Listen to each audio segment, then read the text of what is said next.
Hello ನಮಸ್ಕಾರ ಎಲ್ರಿಗೂ. ಎಲ್ಲರೂ ಹೇಗಿದ್ದೀರಾ? ಚೆನ್ನಾಗಿದ್ದೀರಾ ಅಂತ ಅಂದ್ಕೊತೀನಿ. ನನ್ನ ಧ್ವನಿ ಯಾಕೆ ಹೇಗಿದೆ ಅಂದರೆ ಇವಾಗ ಎದ್ದಿರೋದು, ಅದಕ್ಕೋಸ್ಕರ. ಇದು ಬೆಳಗ್ಗೆನೇ ಲಾಗ್ ಮಾಡ್ತಾ ಇರೋದು. ಇನ್ನು ಯಾರೆಲ್ಲ ನನ್ನ ಚಾನಲ್ ಸಬ್ಸ್ಕ್ರೈಬ್ ಮಾಡ್ಕೊಂಡಿಲ್ಲ ಮಾಡ್ಕೊಳ್ಳಿ. ಇವತ್ತು ವೀಡಿಯೋ ಮಾಡೋಕ್ಕೆ ಏನು ಕಾರಣ ಅಂದರೆ, ನನ್ನ ಮಗಳಿಗೆ ದೊಡ್ಡವಳಿದ್ದಾಳಲ್ವ ಋತಿಕಾಗೆ ಇಂಜೆಕ್ಷನ್ ಇದೆ. ಇದು ಈ 3 ಇಂಜೆಕ್ಷನ್ ಇದೆ ಅವಳಿಗೆ, 3 ಹಾಕ್ತಾರಂತೆ.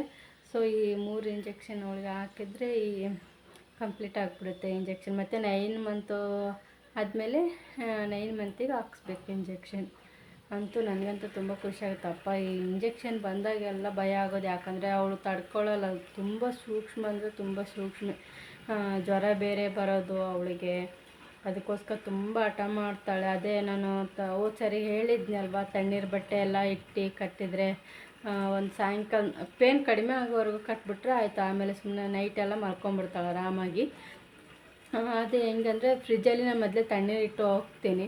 ಅದು ಕೋಲ್ಡ್ ಆದಮೇಲೆ ಬರೋ ತಡ 3 ಬಟ್ಟೆ ತಗೊಂಡು ಅದ್ಬಿಟ್ಟು ಕಾಲಿಗೆ ಕೈಗೆ ಎಲ್ಲೆಲ್ಲಿ ಇಂಜೆಕ್ಷನ್ ಹಾಕಿರ್ತಾರೆ ಅಲ್ಲಿ ಕಟ್ಬಿಡ್ತೀನಿ. ಕಟ್ಟಿ ಅವಾಗವಾಗ ತಣ್ಣೀರು ಹಾಕ್ತಾಯಿರ್ತೀನಿ ಅದ್ರ ಮೇಲೆ. ಮತ್ತು ಬಿಚ್ಚಿ ಹಾಕೋದ್ರಿಂದ ಪೇನ್ ಆಗುತ್ತೆ. ಸೊ ಹಂಗಾಗಿ ಅದ್ರ ಮೇಲೇ ತಣ್ಣೀರು ಹಾಕ್ಬಿಟ್ರೆ ಬೇಗ ಪೇನ್ ಎಲ್ಲ ಕಡಿಮೆ ಆಗುತ್ತೆ.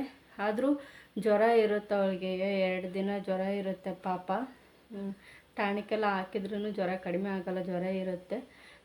ಏನು ಮಾಡೋಕ್ಕಾಗಲ್ಲ, ಅವ್ರು ಒಳ್ಳೇದಕ್ಕಲ್ವ ಹಾಕೋದು. ಸೊ ಹಂಗಾಗಿ ಅದಕ್ಕೆ ವೀಡಿಯೋ ಮಾಡೋಣ ಅಂತ ಮಾಡಿದೆ. ಇಂಜೆಕ್ಷನ್ ಎಲ್ಲ ಹಾಕ್ಸ್ಕೊಂಡು ಬಂದಮೇಲೆ ನಾನು ವೀಡಿಯೋ ಮಾಡ್ತೀನಿ. ಇನ್ನೂ ನಂದು ಸ್ನಾನ ಆಗಿಲ್ಲ, ಇನ್ನು ಮಕ್ಕಳದ್ದು ಸ್ನಾನ ಮಾಡಿಸ್ಬೇಕು. ಇಬ್ಬರು ಮಲಗಿದ್ದಾರೆ. ಇನ್ನೂ ಎಷ್ಟಾಗಲ್ಲ 10 ಗಂಟೆ ಆಗ್ತಾ ಬಂತು, ಇನ್ನೂ ಮಲಗಿದ್ದಾರೆ.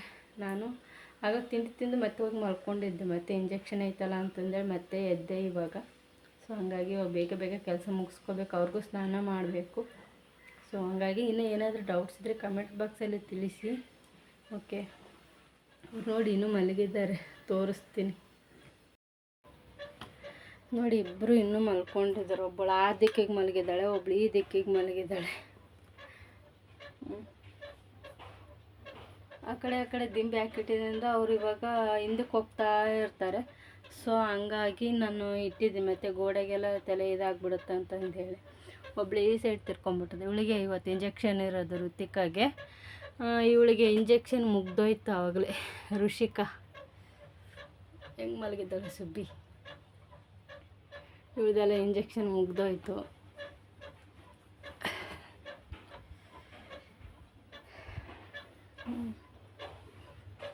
ಇವತ್ತಂತೂ ಎಷ್ಟು ಆಟ ಮಾಡ್ತಾಳೆ ದೇವರಿಗೆ ಗೊತ್ತು. ಇವಳಿಗಂತೂ ಸಮಾಧಾನ ಮಾಡೋಕ್ಕೆ ಆಗಲ್ಲ ನನಗೆ, ಅಷ್ಟು ಕಾಟ ಕೊಡ್ತಾಳೆ.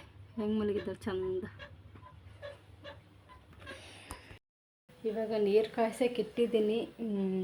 ಅವಳಿಗೆ ಮಲಗಿದ್ದಾರಲ್ವ, ಅದಕ್ಕೋಸ್ಕರ ನೀರು ಕಾಯುತ್ತಾಡ. ಅವಳಿಗೆ ಮಾತ್ರ ಇವಾಗ ಸ್ನಾನ ಮಾಡಿಸ್ತೀನಿ. ಅವಳಿಗೆ ಇನ್ನೊಬ್ಳಿಗೆ ಬಂದಮೇಲೆ ಮಾಡಿಸ್ತೀನಿ.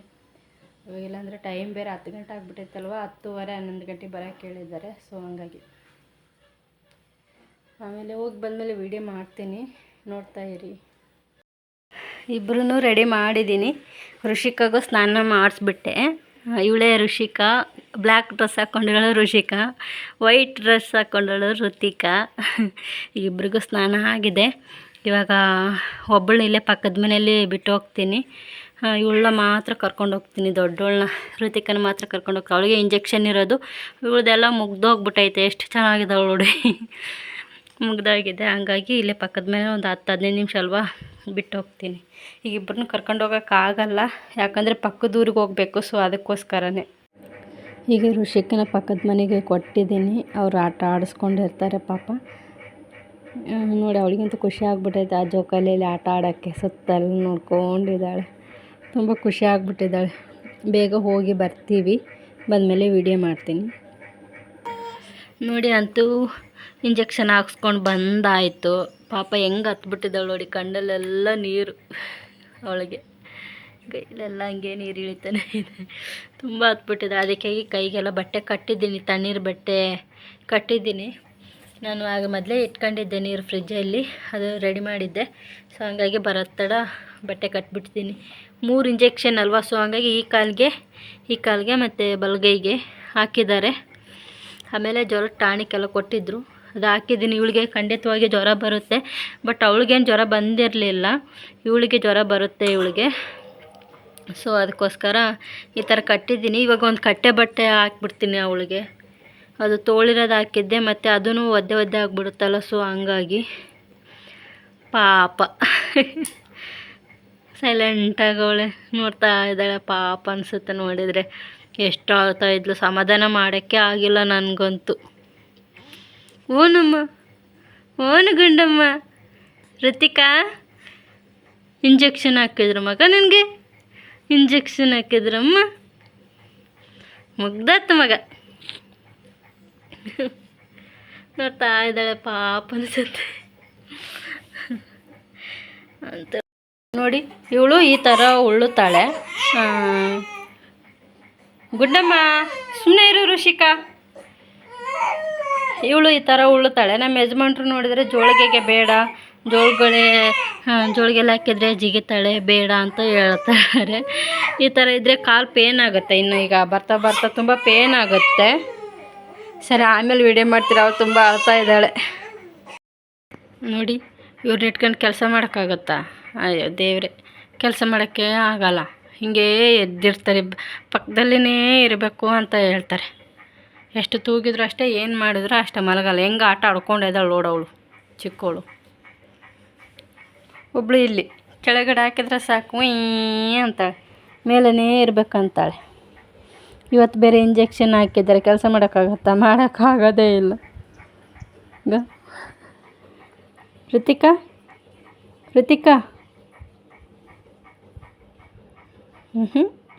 ಅವಳು ಯಾವುದೋ ಲೋಕದಾಗಿದ್ದಾಳೆ.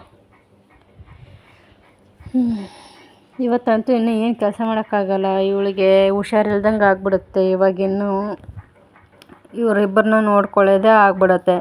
ಇನ್ನು ಉಳ್ಕಿದ ಕೆಲಸ ಎಲ್ಲ ನಮ್ಮ ಯಜಮಾನ್ರು ಬಂದೆ ನೋಡ್ಬೇಕಿನ್ನು. ನಾನಂತೂ ಮಾಡೋಕ್ಕಾಗಲ್ಲ ಇವತ್ತು.